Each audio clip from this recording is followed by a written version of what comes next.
Ayan, magandang tanghali po sa inyo mga ka-farmer. Let's go farming na po. Ito pong mga cycle na ito ay i-harvest ko mga nagkakalagitnaan po ng October. Madalas po kapag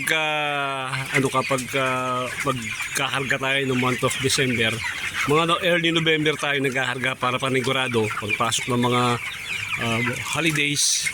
Medyo may timbang natin maalagang manok. Ako po, ginagawa ko kapag early November, nagpapabook na po ako sa kinukunan ko ng sisiw para hindi ako mauubusan sa month of December, yung harvest ng bagong taon. Kasi may mga pagkakataon po, o-order kayo, may budget nga tayong problema, wala makuha sisiw. May makuha mga sisiw, pauwi kayo sa hindi maganda.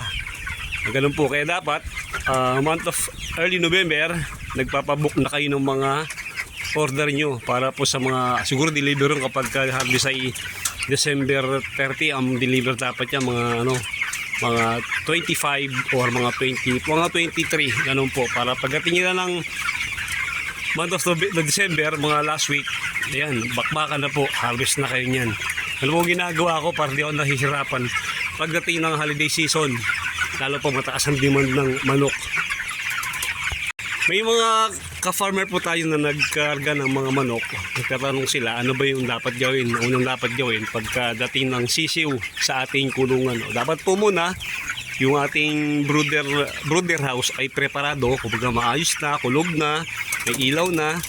Tapos po yung mga pakainan nila ay naka-ready na, na-disinfect na natin. Pagdating po ng mga manok, mga sisiw, kumbaga ilagay nyo muna sila sa loob ng inyong brooder house para ma-adapt nila yung init na nandun sa brooder house. Pero dapat yung init ng brooder house, na-preheat na dapat siya. Para pagka inilabas niyo yung mga sisiw, pwede na kayo magbigay ng painom sa kanila. Unang-una po talaga dapat ay painom, hindi po patuka. Painom muna para yung kanilang digestive system ay kumbaga gumana muna, ipipreheat muna, ipapainitin muna natin bago tayo magbigay ng patuka sa kanila. So after 2 hours, hindi tayo magbigay ng patuka.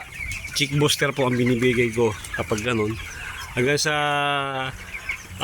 may mga pagkakataon po, doon ako naglalagay ako ng karton. Doon muna ako nagpapakain para yung crickling sound na nakikreate nung pagbagsak nung patuka sa karton ay mapamilyar sa kanila, masanay silang kumain. After 2 to 3 days po, naglalagay na ako ng mga feeder at auto feeder para hindi sila nasusort sa pagkain nila.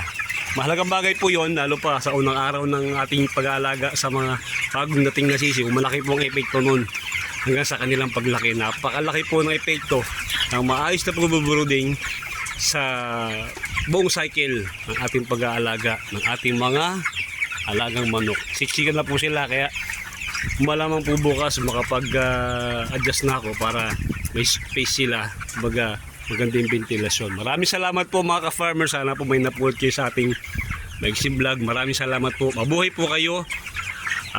Shout out po kay Sir Tolits at taga Batangas.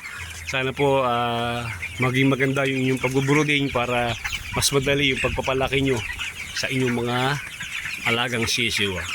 Mabuhay po kayong lahat at happy farming po.